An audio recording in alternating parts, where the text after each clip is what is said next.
Good evening everyone and welcome to the first Gundam news of the new year.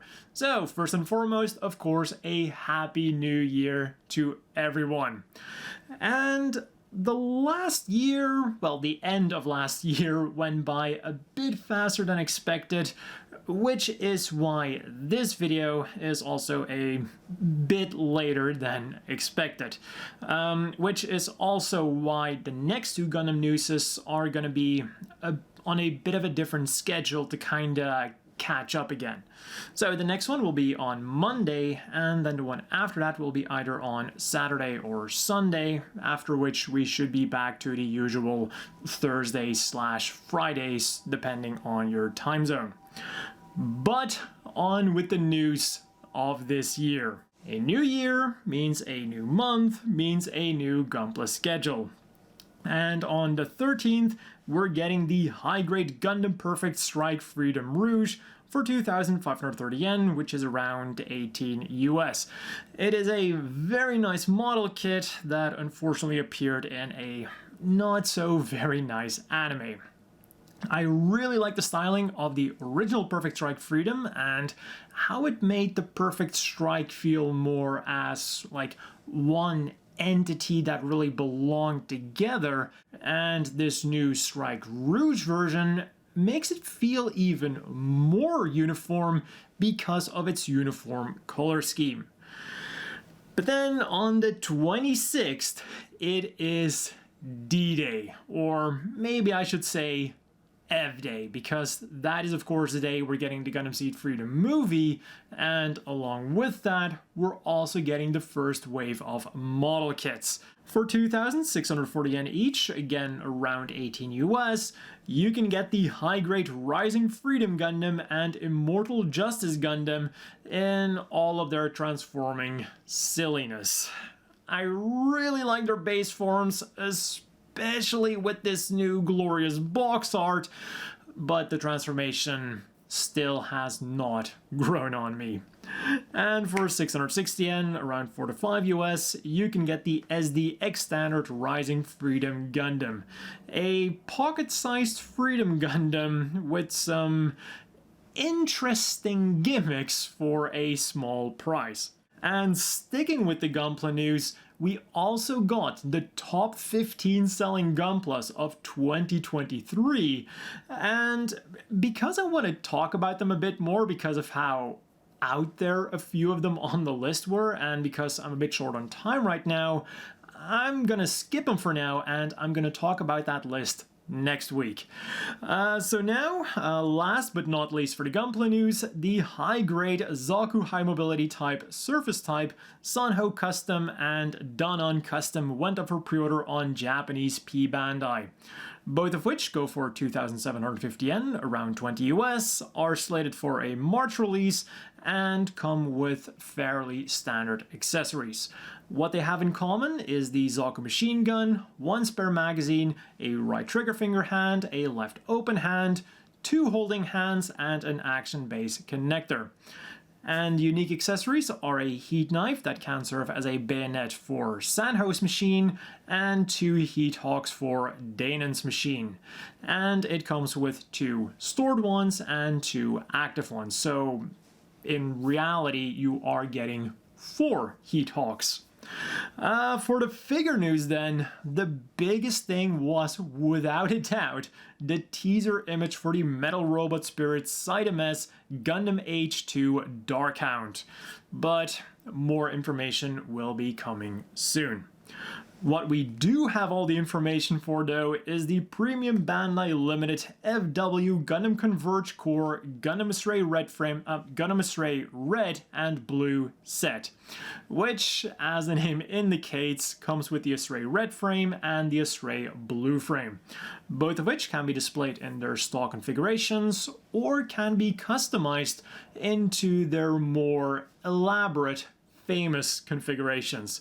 For the red frames, there's of course the Gerbera Straight, the Flight Pack, and the Baku Head, and for the blue frame, a bunch of weapons.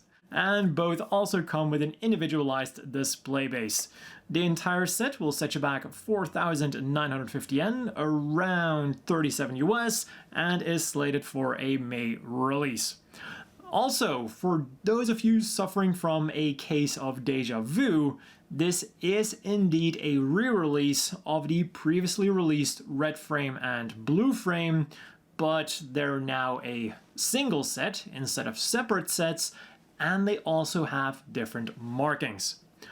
On the gaming front then, in Gundam Battle Operation 2 for the PlayStation, the Banshee Norn joins the fun.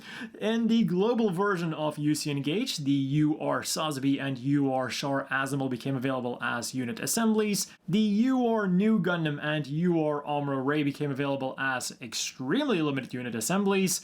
There's a New Year's campaign for more unit assembly tickets and diamonds, a raid battle versus a Shamblo, and there's a bonus battle event going on which has the most glorious banner ever. Everyone's favorite gun tank. And the trailer was also dropped for the upcoming story event, 0082 Pesce Montagne, a bouquet for Stardust 1, which I'll of course have linked down below. And if you want to pick up some Gundam games for cheap, there's a digital Bandai sale going on Steam, PlayStation, and Nintendo.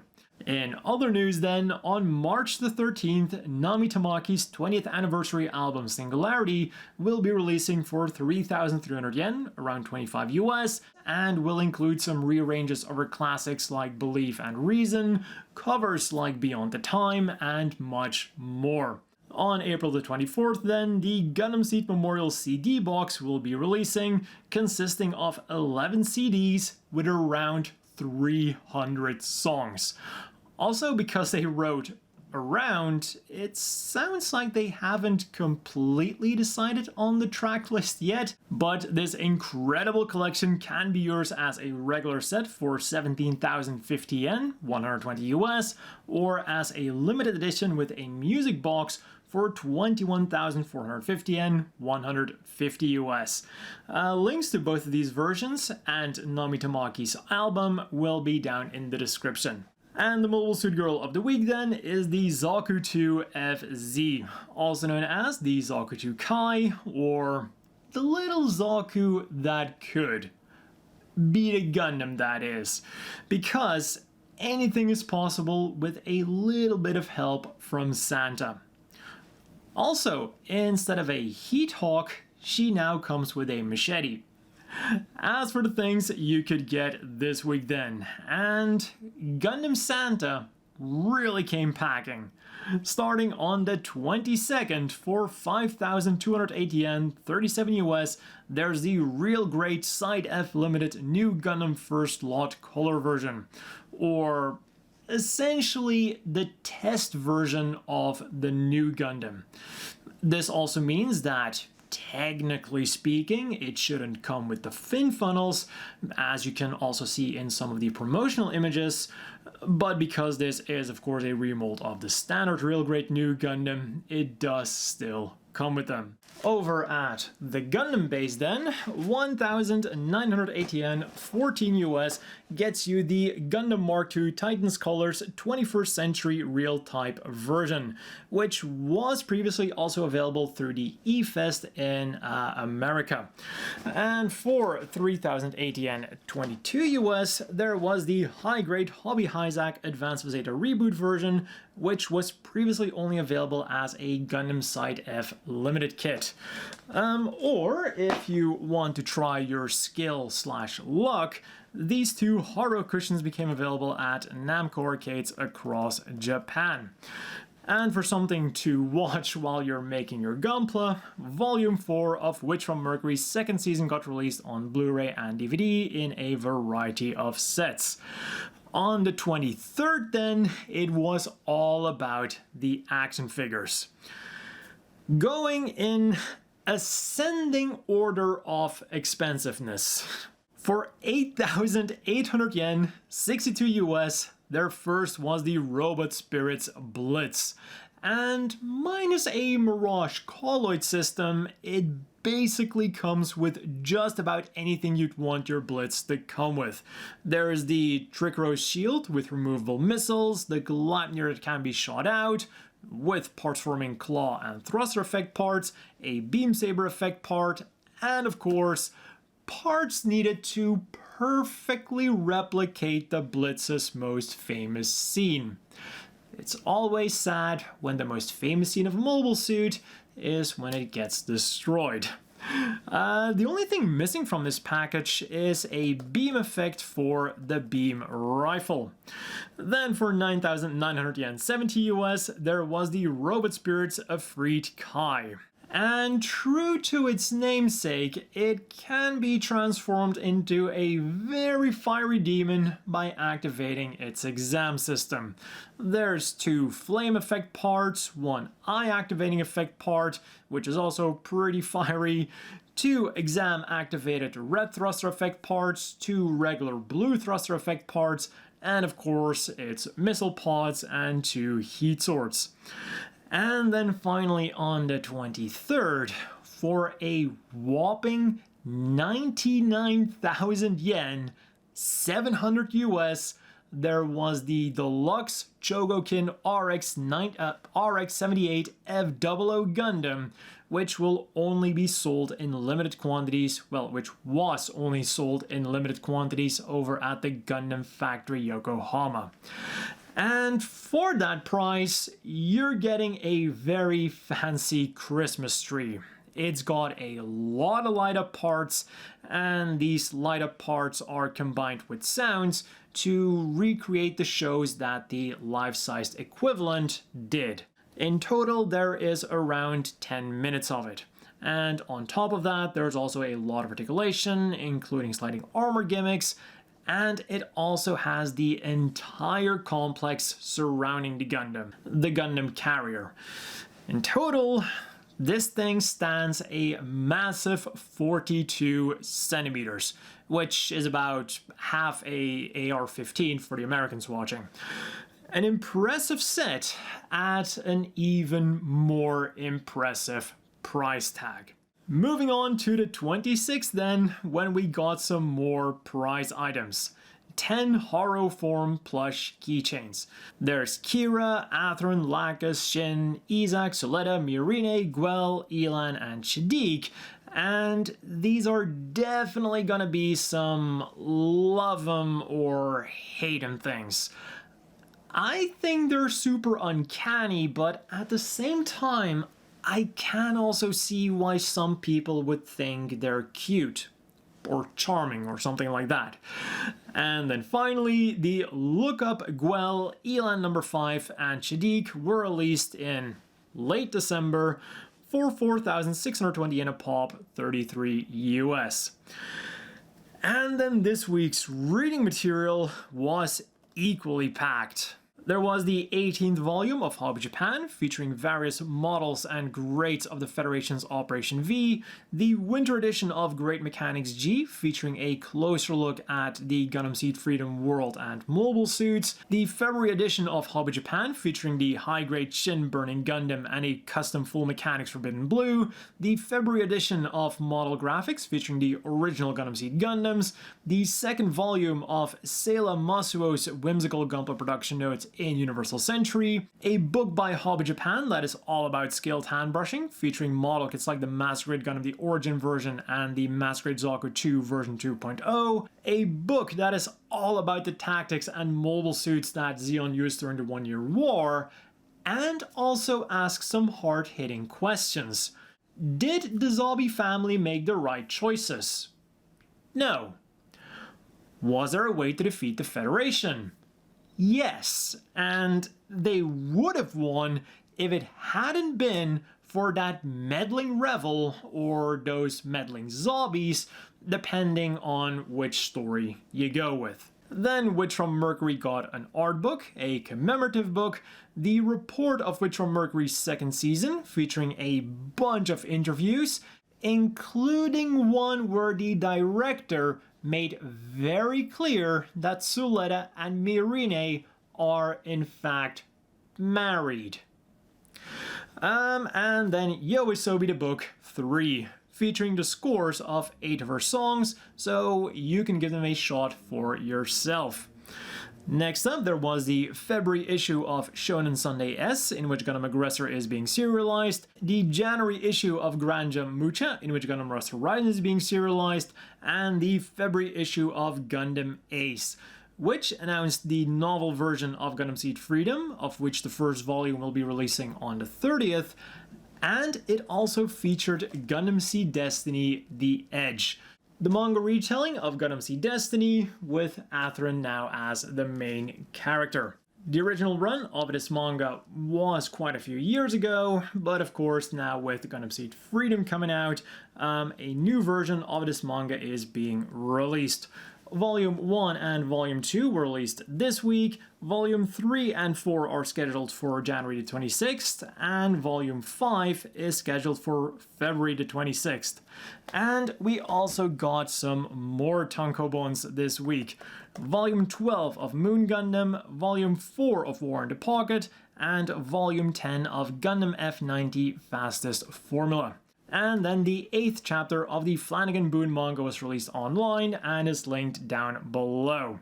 And then finally, it was announced that on the 29th, we'll be getting the Mobile Suit Gundam Seed Freedom Special Edition book.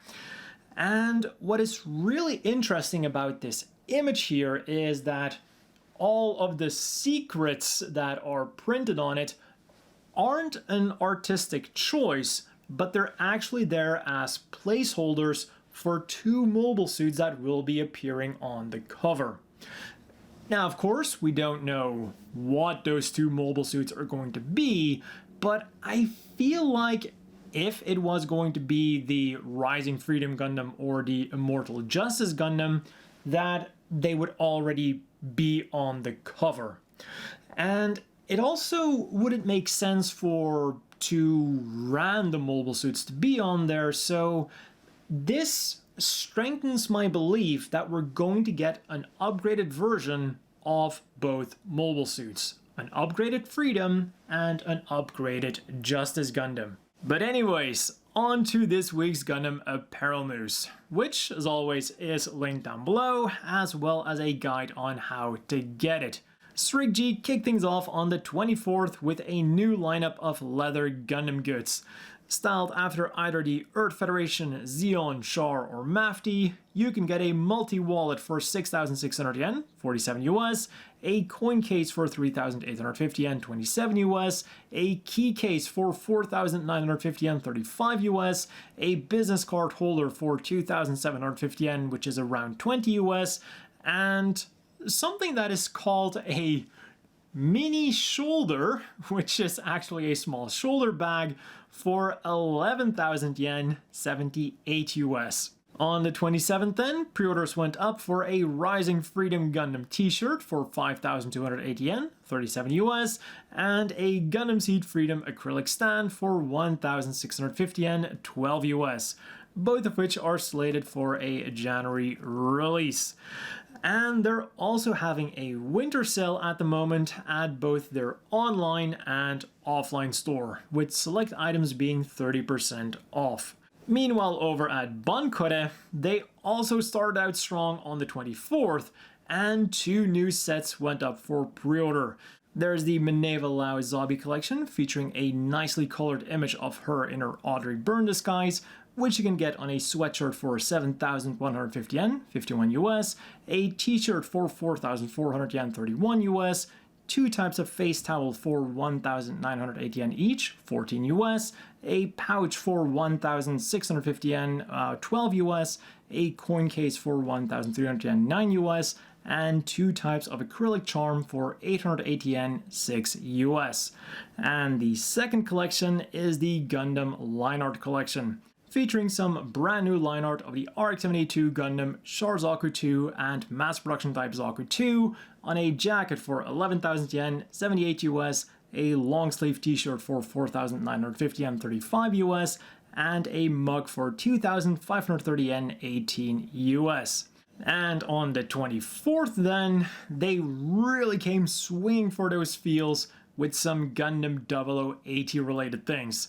a restock of the large acrylic logo display X for 1,650 yen, 12 US, 2 t-shirts featuring the eye catch graphic for 4,070 yen each, 29 US, and then the most unique thing is this storage box that is styled after the crates that can be seen in the anime. It can be folded up. It is 30 by 30 by 30 centimeters, which is 12 inches all around, and it'll set you back 4,950 yen or 35 US. And then finally on the 26th, we got some more goods with the RX-72 Gundam, Char Zaku 2, and mass production type Zaku 2 on them. But instead of line art, they're now fully colored designs. You can get them on a t-shirt for 4,400 yen each, 31 US, a face towel for 2,200 yen each, 16 US, or as a keychain for 880 yen, 6 US. And all of these Bankore items are slated for a February release. And as always, let's quickly wrap things up with the polls. A few weeks ago, Gundam.info wanted to know which item from Gundam 0080 we'd like to see as merchandise. And as is so often the case, the alcohol won. With 44% of the votes, Mikhail's flask took the first place. And we also got some really great advice from the writer who wrote the poll wrap-up article.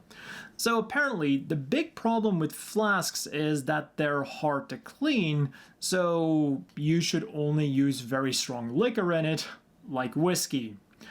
The other two minor problems then are that it's a hassle to fill, fair enough, and that it tends to make you drunk, as alcohol does indeed tend to do. The next three then are much closer together, but there was still some room in between them. Al's camera got 22.6%, Al's video game got 18.3%, and Garcia's bandana got 14.7%. As for the currently ongoing one then, with 2023 having ended, Gundam.info wants to know what we thought was the biggest Gundam news of 2023. Witch from Mercury ending, the Gundam Factory Yokohama getting an extension, Gundam Build Metaverse, or the announcement of Gundam Seed Freedom. On the main website, we see that Witch from Mercury and Gundam Seed Freedom are in a commanding lead, with Witch from Mercury being first and Gundam Seed Freedom second, and then way in the back, we have the Gundam Factory Yokohama with twice the votes of Gundam Build Metaverse. On Twitter though, the poll has already ended, so we already have half of the official results. And we see one what I think is a crazy difference with the Gundam.info main website poll. So we still have Witch from Mercury and Gundam Seed Freedom in a commanding lead, being first and second respectively, but with 3.4%, Gundam Build Metaverse is third, and the Gundam Factory Yokohama is fourth with only 2.4%. Now, I usually don't say or even think that there's a wrong option in these polls because, I mean, that's why they are the polls. Everyone has their own opinion. But having Gundam Build Metaverse as the biggest Gundam news event of 2023 is just wrong. But if you still want to cast your vote, I'll of course have the link to the Gundam.info version, well, the main website version of the poll down below. As always, a big thank you to the Patreon supporters. I hope everyone watching had a great new year, and I'll see you all next week with more Gundam news.